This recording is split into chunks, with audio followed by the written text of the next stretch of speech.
আগামীকাল আমাদের সকল বিশ্ববিদ্যালয় ও জেলায় জেলায় অনলাইন অফলাইন প্রতিনিধি বৈঠক হবে এবং বিকাল 6টায় আমরা আমাদের পরবর্তী কঠোর কর্মসূচি নিয়ে একটি প্রেস ব্রিফিং করব। ঢাকা বিশ্ববিদ্যালয় কেন্দ্রীয় সামনে আমরা একটি প্রেস ব্রিফিং করব। আমি বৈষম্য বিরোধী ছাত্র আন্দোলনের একজন সমন্বয়ক হিসেবে সারা দেশের সকল সংগঠক সকল প্রতিনিধিকে অভয় দিতে চাই, কোথাও যদি কেউ আমাদের উপর হামলা করে হুমকি দামকি দেয়, আমরা সকলে একসাথে তাদের বিরুদ্ধে সর্বাত্মক প্রতিরোধ করে তুলব। আমরা দেখেছি গতকাল আমাদের শান্তিপূর্ণ আন্দোলনে বাংলা ব্লকেটে সারা দেশের বিভিন্ন জায়গায় পুলিশ শিক্ষার্থীদের উপর হামলা করেছে।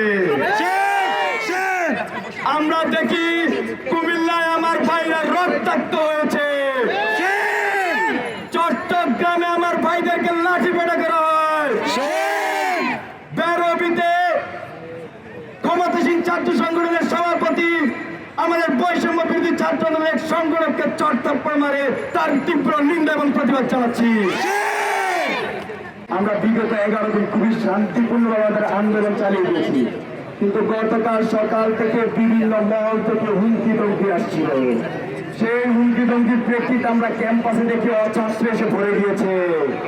তারপরে কোন কুচক্রী মহল আমাদের আন্দোলনকে প্রশ্নবিদ্ধ করতে আমাদের সাংবাদিক বন্ধুর উপর হামলা করেছে। আমরা চাই তাদেরকে বিচারের আওতায় আনা হোক। আমি সরকারকে আহ্বান করছি, আমাদের যে সহজ সরল এক দফা দাবি বৈষম্য নিরসনে, সকল গ্রেডে বৈষম্য নিরসনে সংসদে আইন পাস করার মাধ্যমে ওটাকে ন্যূনতম পর্যায়ে নিয়ে আসার সেই আহ্বান যেন সরকার আমলে নেয়।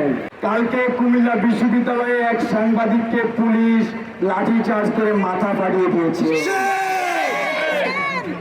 আমরা দেখেছি শাহবাগে এক আমাদের সাংবাদিক বন্ধুর উপর এক আতঙ্ক আক্রমণ করেছি। আমরা তার জন্য নিন্দা জানাই।